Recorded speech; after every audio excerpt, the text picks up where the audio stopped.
What is going on, guys? I hope you all are having yourselves a great day so far. So for today's video, I have two World War II American M1 helmets. This one right here is probably my favorite of the two. It's like mint condition pretty much. This one is rare. So they're both pretty special because this one has a full World War II American kit that's named with it. So everything I have, I'll show that in a different video. And this one has a really rare liner. So I'll go ahead and show you the two. So both of these are front seam fixed bail early 1942-ish helmets. By front seam I mean the seam on the front where they took this rim and put it on the helmet is on the front there. Later in the war they changed it to the back because the front took a lot of hits from being used and the seam often separated.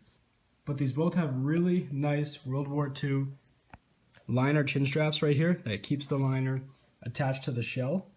This one's earlier than this one, as you can see by it's made of brass, and this one is made of just like steel, and they're different makers as well. I'll go ahead and turn these around just to show you here. This one is mint condition. This one used to have some sort of white camo paint on there. You can kind of see all over the helmet, and then it was removed. My theory on this is that this was a soldier either D-Day or afterwards who went through the war on the Western Front at least to the spring of 1945, because they were issued these helmets, and during the winter they often painted some like white camo pattern on them so they would be camouflaged better and not be seen as easily in the winter.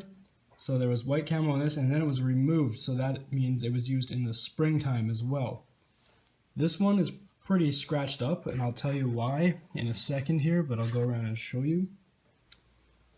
There's also a little bit of rust. This one was used a lot in the war, right to the end of the war, and then it was issued to a heavy-duty tank mechanic that was stationed in Germany after the war, and this helmet was issued to him, and he was told to remove the insignia that was on the front and all the camo paint that was on it. There's like little bits left of this weird greenish paint, but he used a wire brush to remove all this camo and that insignia, so that's why there's nothing left there anymore, and that's why it's all scratched up a little bit.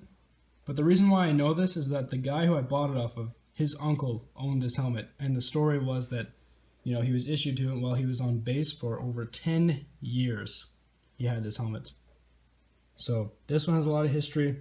This one does as well. They're both very special, but I am sad to say that I just sold this one today, because there's a German helmet that I really wanted, and this one I paid really cheap for, so I had the opportunity to sell this for a really good price because it's really rare, over $500, and now I'm going to buy that German helmet.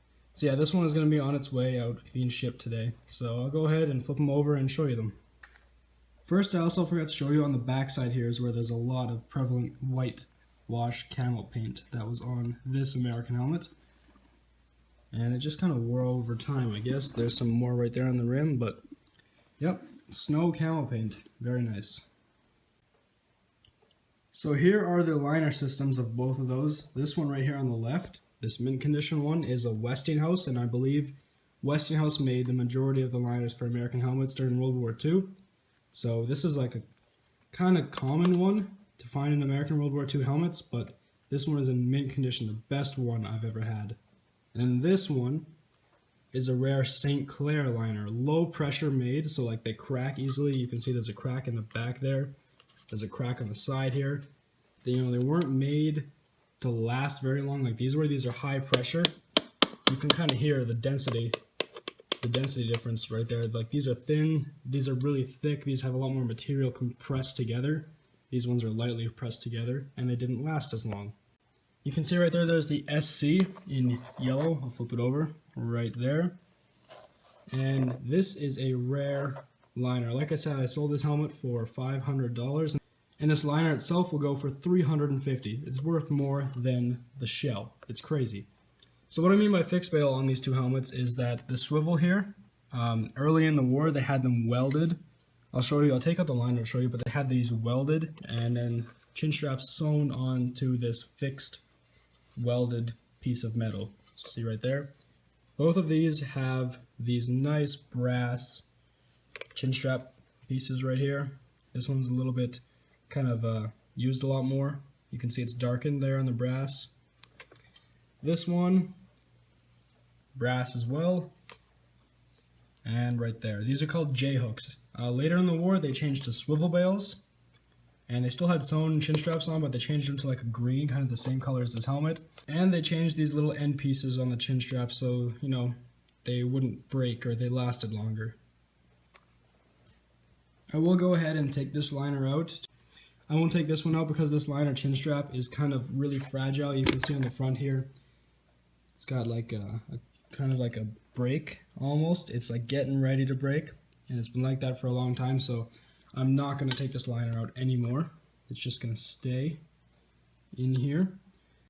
But I will show you this one, so I'll take it out and then, yeah, you can see. Okay, so here we have the liner and the inside of the pot. So as you can see again, they're welded on. Other ones are, you know, just like another flat piece here with a swivel that rotates on this kind of like welded piece. It's completely different. You can tell, obviously, that this is early World War II.